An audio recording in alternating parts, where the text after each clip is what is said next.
Eh bien, je veux vous montrer aujourd'hui comment des lunettes roses peuvent vous faire croire que tout va bien dans la vie. Remarquez que j'ai dit « vous faire croire que tout va bien ». Restez avec moi à l'écoute, car cet enseignement peut changer votre façon de vous voir.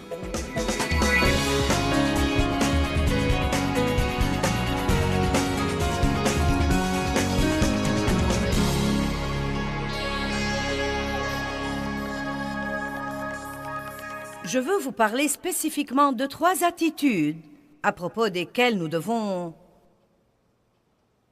nous demander. Est-ce que j'ai cette attitude? Et si nous les avons, nous devons demander à Dieu de nous changer. Combien d'entre vous sont assez courageux pour jeter un coup d'œil sur leur moi? Je crois qu'il faut du courage pour se regarder. Il ne faut pas beaucoup de courage pour découvrir ce qui ne va pas chez les autres. Mais il faut un grand courage pour être vraiment honnête avec soi-même. Quelqu'un m'a demandé dernièrement ce qu'était, à mon avis, la clé principale qui m'a aidé à surmonter tout le rebut qui était dans ma vie à cause des abus sexuels de tant d'années de mon enfance. Et j'avais vraiment beaucoup de problèmes dans mon âme. Et bien sûr, je sais que c'est Dieu et la parole de Dieu. Mais je lui ai dit ceci, et je veux vous le dire aujourd'hui, car je sens que c'est très important pour votre vie. Je crois que ma volonté de faire face à ma vérité était la vraie clé. Si vous demeurez dans ma parole, vous connaîtrez la vérité, et la vérité vous affranchira.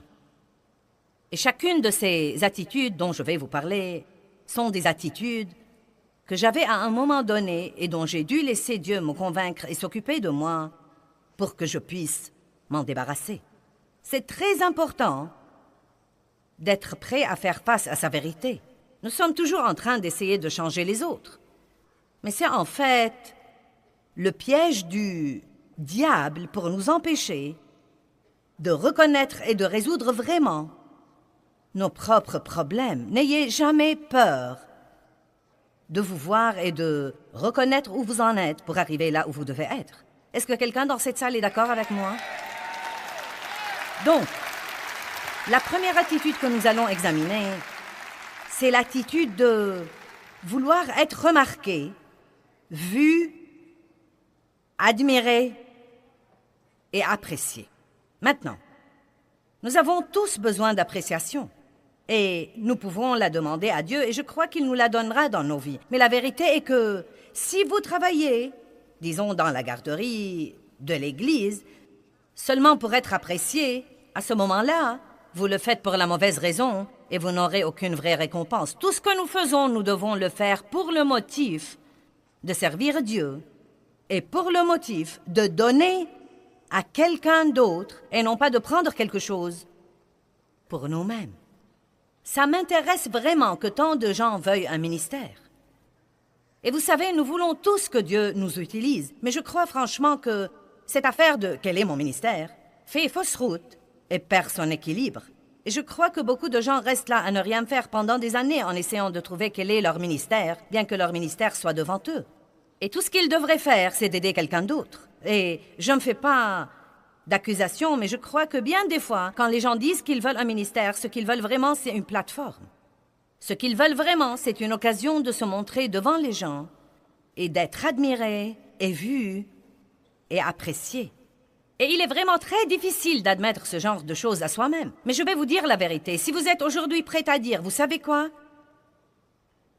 Je veux vraiment être assez courageux pour commencer à faire face à ma vérité. Et vous voyez, ce n'est pas pour vous condamner. Je ne suggère pas de laisser Dieu vous montrer les aspects de votre vie qui doivent changer pour que vous ayez une mauvaise conscience. Il ne s'agit pas du tout de ça. Mais à moins de faire face à la vérité ne peut pas vous libérer. Vous voyez, la Bible dit que nous jugeons les autres pour les mêmes choses que nous faisons. Eh bien, pourquoi est-ce qu'une personne censée ferait ça? Eh bien, parce que nous savons peut-être ce que quelqu'un d'autre devrait faire et nous pensons qu'il devrait le faire. Mais si nous ne le faisons pas nous-mêmes, il y a toujours une raison pour que nous ne le fassions pas. Je dis depuis des années que nous regardons tous les autres à la loupe, mais d'une manière ou d'une autre, nous nous regardons avec des lunettes roses qui nous font croire que tout va bien. Et c'est tellement facile de blâmer Les autres, c'est la chose la plus facile au monde, blâmer quelqu'un d'autre. Eh bien, si tu ne te comportais pas de la sorte, je ne serais pas en colère tout le temps. Ce n'est pas parce que quelqu'un d'autre se comporte mal que vous avez le droit d'être en colère tout le temps. Car la Bible vous dit non seulement d'être des gens paisibles, mais encore de procurer la paix. Et donc, je crois que nous devons ouvrir nos yeux à ce que fait l'ennemi quand il nous amène toujours à regarder ailleurs et à ne jamais avoir le courage de regarder dedans. David a prié, c'est noté dans le psaume 51:6. « Toi, ô Dieu, tu veux la vérité dans l'homme intérieur. » Et si vous ne pouvez pas arriver au point où vous pouvez faire face à votre vérité, je peux vous dire alors que vous ne grandirez jamais en Dieu.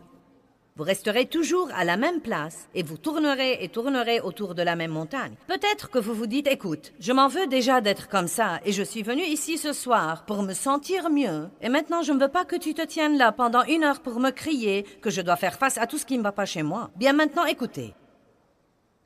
L'apitoiement sur soi, parce qu'on a toutes ces choses excentriques, ce n'est pas du tout faire face à la vérité. Et je crois que beaucoup de gens disent « Oh oui, je suis nul. Non, mais j'ai fait ça pour des années, je suis nul. Vraiment nul.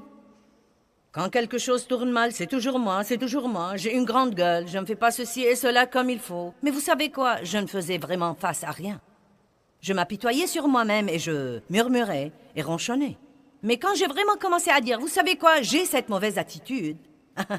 Je suis très malheureuse parce que je suis égoïste. » C'est à ce moment-là que j'ai commencé à changer. Donc je vous le dis, vous me regardez tous comme... Mais je vous dis la vérité, si vous voulez savoir quelle était l'une des premières choses qui m'ont aidé à passer de là où j'étais à là où je suis, je vais vous dire ceci. Vous devez avoir le courage de laisser le Saint-Esprit vous prendre la main et commencer à vous révéler la vérité, et vous devez arrêter de vous inquiéter pour tous les autres et ce qu'ils font. Et en voilà la raison. Quand vous allez comparaître devant Dieu, il ne va vous demander que de vous. Dieu ne va pas me demander de Dave. Il ne va pas me demander de mon voisin. Il ne va pas me demander de mes enfants. Je vais rendre compte pour moi-même à Dieu. Je vais donc veiller à faire tout ce que je peux faire pour être le genre de personne que Dieu veut que je sois. Nous devons donc nous débarrasser de l'attitude qui dit « je veux être remarqué et vu ». Je veux être admiré, qui finit toujours par nous mettre dans une situation où nous faisons de bonnes œuvres, mais pour toutes les mauvaises raisons. Comme j'ai déjà dit ce week-end, Dieu est un Dieu de cœur. Et je vais vous dire la vérité, Dieu préfère avoir quelqu'un qui a une merveilleuse attitude et un comportement mauvais plutôt que d'avoir quelqu'un qui a un merveilleux comportement et un cœur méchant et mauvais. Vous m'avez entendu? C'est pourquoi Dieu ne s'intéresse pas du tout aux poseurs qui posent pour la galerie, mais qui vraiment, à l'intérieur, sont critiques et s'érigent en juges et font tout ce qu'ils font pour être vus et remarqués. Matthieu 23, 1-7. Alors Jésus, parlant à la foule et à ses disciples, dit « Les scribes et les pharisiens sont assis dans la chaire d'autorité de Moïse. Faites donc et observez tout ce qu'ils vous disent, mais ne faites pas selon leurs œuvres, car ils disent et ne font pas. » Maintenant, la première chose que nous devons comprendre, c'est que tout ce que nous demandons aux autres de faire, nous devons veiller à le faire nous-mêmes. Ne dites pas à vos enfants, ne les punissez pas pour avoir menti. Si vous leur dites quand le téléphone sonne de dire à quiconque est sur l'autre bout que maman n'est pas là.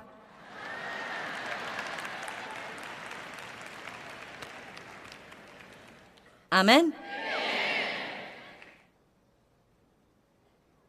Ils lient des fardeaux pesants, difficiles à porter, et les mettent sur les épaules des hommes, mais ils ne veulent pas les remuer du doigt.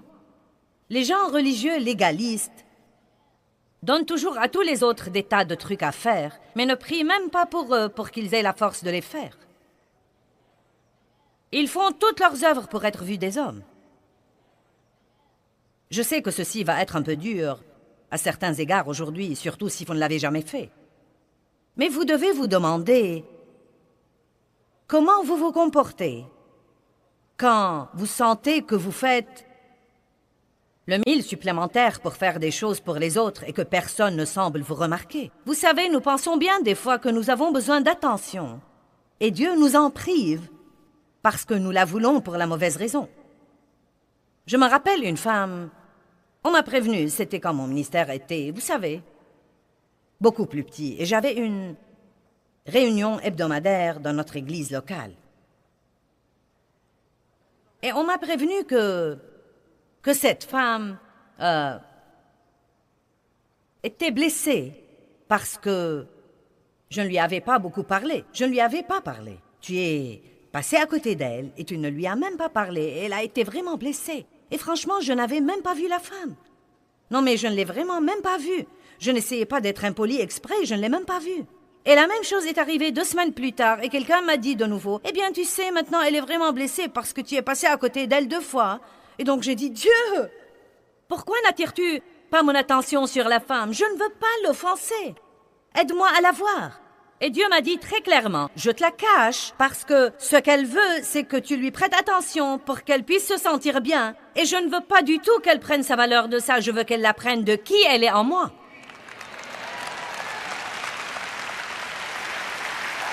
Donc, à vrai dire, il y a tant de fois où nous n'obtenons pas ce que nous voulons.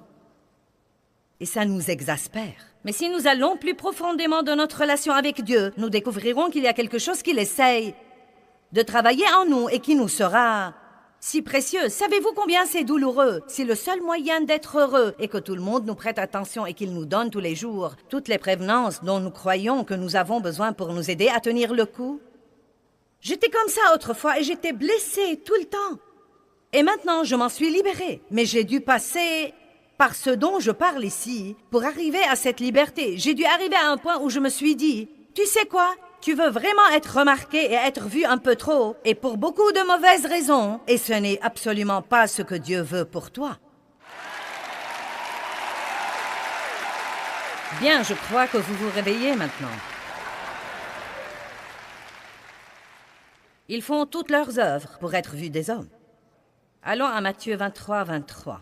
« Malheur à vous, scribes et pharisiens hypocrites, parce que vous payez la dîme de tout ce que vous avez, alors que vous négligez les choses les plus importantes de la loi. » Regardez le verset 25. « Malheur à vous, scribes et pharisiens hypocrites, vous qui purifiez l'extérieur de la coupe et du plat, alors que l'intérieur est rempli d'extorsion, de pillage, de cupidité et d'intempérance. » Waouh!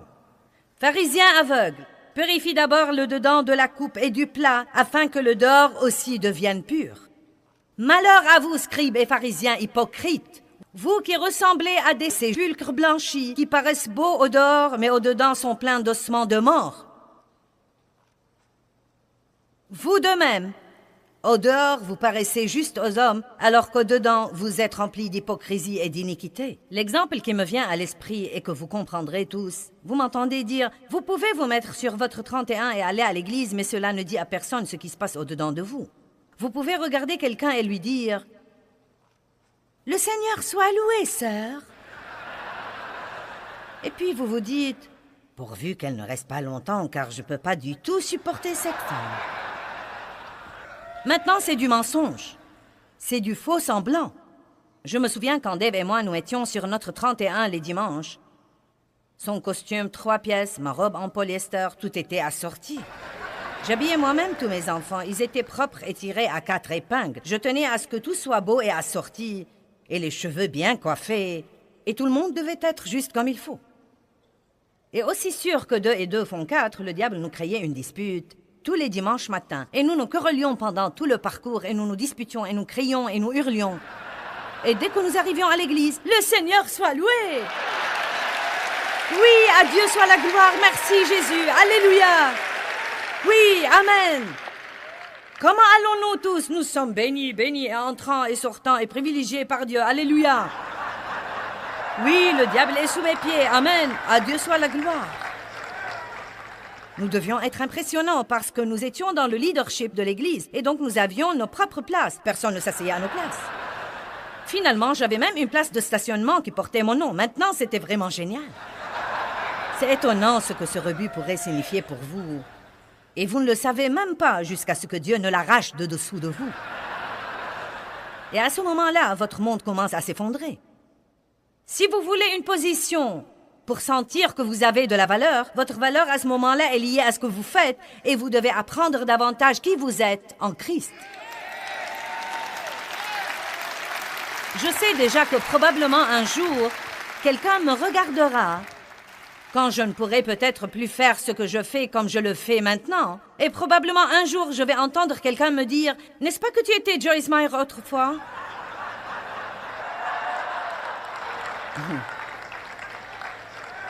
J'ai lu quelque chose sur Joan Crawford quand elle était devenue vieille et n'était plus dans les films. Quelqu'un l'a vue et lui a dit « N'est-ce pas que tu étais Joan Crawford autrefois ?» Qui d'après lui était-elle maintenant? Je suis bien plus qu'une présentatrice. Je suis bien plus qu'une personnalité à la télé et une personne qui écrit des livres. Je suis une personne. Et je ne serai pas une personne différente quand je ne ferai plus ceci. Je serai toujours la même personne et Dieu m'aimera autant qu'il m'aime maintenant. Et vous devez prendre conscience de cette même vérité. Laissez-moi vous dire quelque chose. Les choses changent toujours dans nos vies. Elles changent toujours. Et les choses viennent par saison.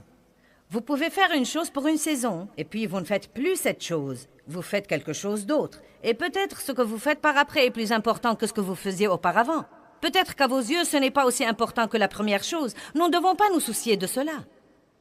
Nous devons arrêter de tirer notre valeur de ce que nous faisons et de qui nous applaudit et de la plateforme où nous sommes et de ce que nous connaissons et de ce que nous portons et de l'étiquette de nos vêtements et de tous ces trucs extérieurs. Croyez-vous que Dieu était content de moi quand je m'habillais et que j'allais à l'église et que je faisais comme si tout allait bien après m'être querellé avec mon mari pendant tout le parcours et en ayant entièrement l'intention de lui dire ces 4 vérités dès que nous sortirons de l'église pour regagner la maison?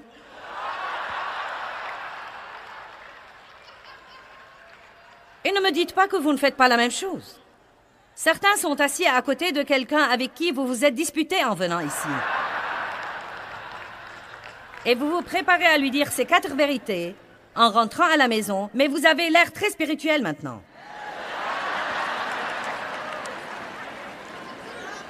Je me rappelle que je me tenais au premier rang. Je livre mon tout. Et je réfléchissais sans cesse. Nous avons cette vie double. Nous pouvons faire cette chose-ci de l'extérieur, alors que quelque chose de différent se passe à l'intérieur. Et c'est ce que j'essaye de vous faire comprendre aujourd'hui. Dieu voit toujours notre intérieur et il entend notre intérieur.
Et entend toutes ces pensées et voit toutes ces attitudes que nous essayons de cacher à tous les autres autour de nous. Mais c'est sur quoi Dieu va nous juger vraiment. Arrêtez donc d'essayer d'impressionner quelqu'un d'autre et apprenez à vivre devant Dieu seul.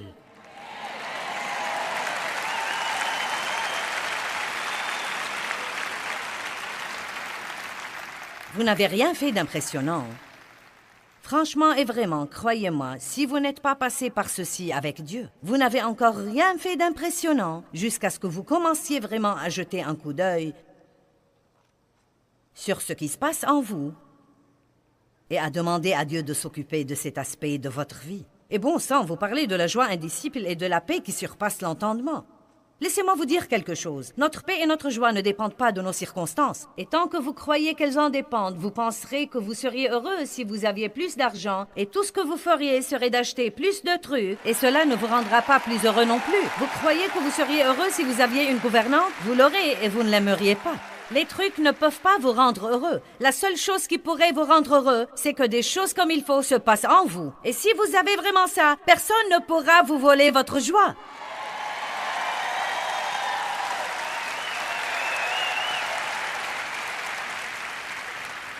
1 Corinthiens chapitre 3, je me souviens, quand j'ai tout d'abord commencé à étudier la parole de Dieu, après que le Saint-Esprit m'eut touché en 1976, je me souviens que ceci était l'un des premiers groupes de versets par lesquels Dieu a commencé à s'occuper fortement de moi. Ceci et l'autre sur la vérité, dans Jean 8. Et il s'agit là de motifs. Je suis contente que ce soit l'une des premières choses que Dieu ait choisi pour s'occuper de moi. Car franchement, avant que ceci ne soit arrangé dans nos vies, nous n'allons pas faire beaucoup de progrès. Et donc voici ce que la Bible dit, verset 10. « Selon la grâce, le don spécial pour ma tâche que Dieu m'a donné, comme un bon architecte et un maître bâtisseur, j'ai posé le fondement, et maintenant un autre homme bâtit dessus. Mais que chaque homme prenne garde à la manière dont il bâtit. Car personne ne peut poser un autre fondement que celui qui a déjà été posé, lequel est Jésus-Christ. Or, si quelqu'un bâtit sur ce fondement, avec de l'or, de l'argent, des pierres précieuses, du bois, du foin ou du chaume, l'œuvre de chacun sera clairement, ouvertement manifestée et mise en évidence, car le jour de Christ la fera connaître, parce qu'elle se révélera dans le feu, et le feu prouvera ce que vaut l'œuvre de chacun. Si l'œuvre de quelqu'un est bâtie sur le fondement, le produit de ses efforts subsistera, il recevra une récompense.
Mais si l'œuvre de quelqu'un vient à être consumée sous le test, il perdra sa récompense, bien qu'il sera sauvé lui-même, mais comme on l'est à travers le feu.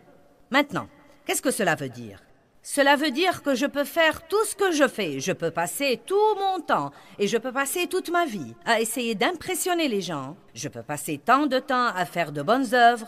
Mais un jour, la valeur de toutes ces œuvres sera évaluée et révélée. Et celles qui ont été faites avec un motif impur seront brûlées par celui dont les yeux sont une flamme ardente qui est Jésus examinant nos vies. Cela ne veut pas dire que nous n'irons pas au ciel, mais que nous perdons la récompense de ces œuvres. Voici donc le problème. Les gens légalistes, pharisiens, hypocrites et poseurs s'épuisent tout le temps à essayer d'impressionner les autres, mais le temps que nous passons ici-bas est très court par rapport à l'éternité. Et nous allons comparaître devant Dieu, et il ne va pas nous demander ce que nous avons fait. Il va examiner pourquoi nous l'avons fait. J'ai un membre de la famille qui prêchait et croyait sérieusement que les femmes ne devaient pas porter de pantalon et qu'elles devaient porter leur col au niveau du cou et qu'elles ne devaient pas dévoiler les bras et ce genre de choses, vous savez. Et son mari a même commenté un jour en disant que s'il la voyait porter un pantalon, il saurait qu'elle était retombée dans le péché.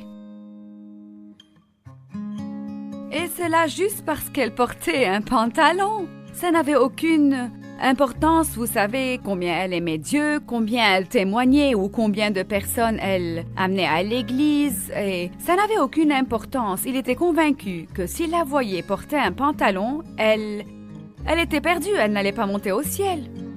Quand nous étions à l'école, dans les cours d'éducation physique, dans les classes secondaires, la danse traditionnelle, vous savez, faisait partie de notre programme et il ne nous était pas permis d'y aller et nous présentions des rapports comme excuses pour ne pas nous rendre à ce cours parce que la danse était considérée comme péché. Je vous laisse imaginer le ridicule et les moqueries que nous devions subir et l'embarras dans lequel nous étions nous empêchait même de dire que nous étions des chrétiens, des croyants qui allaient à l'église. Maintenant, c'est tout à fait différent, bien différent de la forme de religion dans laquelle nous avions été élevés. Il est plus important pour Dieu, à mon opinion, ce qui se passe à l'intérieur de nous, ce qui se passe dans nos cœurs. C'est vraiment merveilleux. Vous savez, je ne suis plus terrifiée à présent par Dieu. Eh bien, c'est vraiment tellement étonnant ce qu'une attitude pharisaïque, religieuse, peut nous amener à nous ériger en juge et à être critiques envers les autres. Nous devons vraiment voir nos propres défauts et à ce moment-là, cela nous aidera à être miséricordieux envers les autres.